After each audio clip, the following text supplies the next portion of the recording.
I do think that there is a risk that true democracy will be undermined, that governments will cling to the newly found power gained under states of emergency and will not let go of it easily.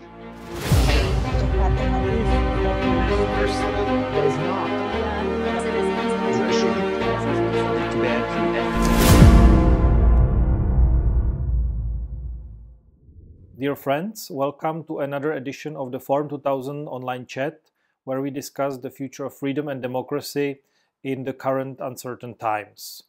Today, it is my pleasure to welcome with us Frederik Willem de Klerk, Nobel Peace Prize laureate, member of the International Advisory Board of the Forum 2000 Foundation, and former President of South Africa. Welcome, Mr. President. It's a pleasure to have you with us. Thank you. It's a pleasure to be with you.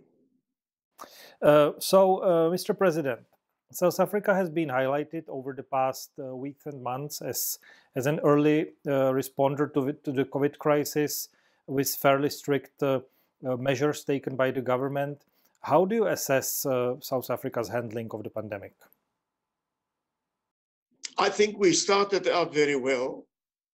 I think we're the leading country in Africa when it comes to testing and to being ready for a peak, because a peak will be coming here.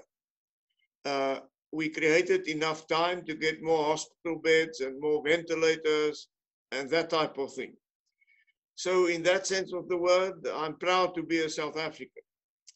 However, I do think that we overdid it a bit in later weeks. The first 3 weeks was essential. Then it was extended for another 2 weeks. Now we're moving to an easier level, which brings a better balance between the economic challenges and problems and the health challenges and problems. But by and large, we did fairly well. Criticism is growing in South Africa against what is regarded as authoritarian prescriptiveness and unnecessary measures which do not really make sense and which is not logical. Even from scientists who are advising the government, public criticism has come about some aspects of the rules and regulations to which the whole population have been submitted. So do you believe that there can be sort of a longer term consequences for South Africa or for South African democracy out of this? I think civil society and opposition parties must be on their toes. The ruling party, the African National Congress, has a tendency to be very far left socialist in its thinking, to create a nanny state, to unnecessarily intervene in the personal freedoms of people and in their basic rights, their constitutional rights. So there's a risk, and we need to take up the challenge to ensure that we move back to full-blown democracy and upholding of our constitution as soon as possible. Looking at Africa as a region, how do you assess South African performance in that context, and how do you assess overall African performance vis-a-vis the pandemic? I'm very concerned about what will happen in Africa. I don't trust the official figures for the rest of Africa. In a few cases, South Africa's case and a few others, I think enough is being done, or as much as one can expect. But I think in many other African countries, they are not ready for this at all. They do not do enough testing. Their figures are therefore not trustworthy. The problem in Africa is it is a very poor continent. Very high percentages of the population are living beneath the breadline. And many underlying illnesses are part of the problem.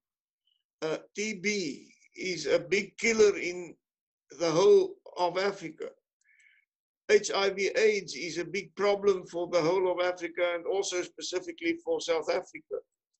Malaria is, I think, the biggest killer in the whole of Africa. So we should not overemphasize just the problem of COVID-19. We should not neglect addressing these other underlying problems, which is endemic throughout Africa. We've seen a lot of Chinese activity in Africa, in different countries, as we have seen Chinese activity around the world connected to the... A lot of what activity? We have seen a lot of Chinese activities by the People's Republic of China in Africa and elsewhere in the world as well. I imagine there is a significant Chinese activity vis-a-vis South Africa also. How do you assess that? What is your expectations in, let's say, the future of South Africa-China relations and maybe Africa-China relations? Well, China has become South Africa's biggest trading partner. China is therefore important to the South African economy, and that applies to many other countries in Africa. I'm not a believer in the conspiracy theories about China. China is cementing its interests in Africa, its access to its natural resources, which they require for their economy. It is their right to do so. I would like to see more competition. I would like to see the so-called West, the developed democratic countries of Europe and the USA and others, to be more involved in Africa and to compete with China in Africa. This is unfortunately not happening. But yes, China is important, but I don't believe that COVID-19 is a conspiracy against the rest of the world. Speaking about US and Europe, what should be their priorities towards Africa, especially in the post-epidemic period? Well, I think Africa is an awakening giant.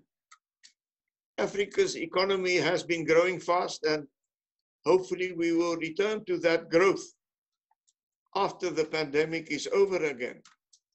If you look at possible food shortages on the medium and longer term, Africa is the solution for the rest of the world.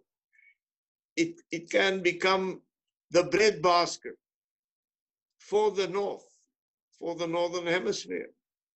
It has millions and millions of hectares of underdeveloped, good agricultural land. So I would say in their own best interests, the Northern Hemisphere and specifically Europe and the USA and Canada, etc., should become much more deeply involved in Africa and should invest more and should trade more with us and should become involved in helping Africa to blossom into its full potential. Final question. There is a concern that the pandemic is giving rise to certain authoritarian and maybe populist tendencies around the world that may lead possibly to a weakening of the democracy internationally. Do you share the same concerns? And if you do, what would you suggest be sort of prevention against this development? Yes, I share those concerns. I do think that there is a risk that true democracy will be undermined, that governments will cling to the newly found power gained under states of emergency and will not let go of it easily. So I think civil society and Democrats should be aware of the risks and should get onto the playing field and should make sure that as the pandemic passes and as we overcome it, that we return to normality and that we restore full democracy wherever it has been and continue to promote democracy in places where democracy has not sunk its roots yet. Well, Mr. President, thank you very much. This has been a pleasure, and I wish you all the best to South Africa and strong health. Thank you. Also to you. Everything of the best. Bye-bye.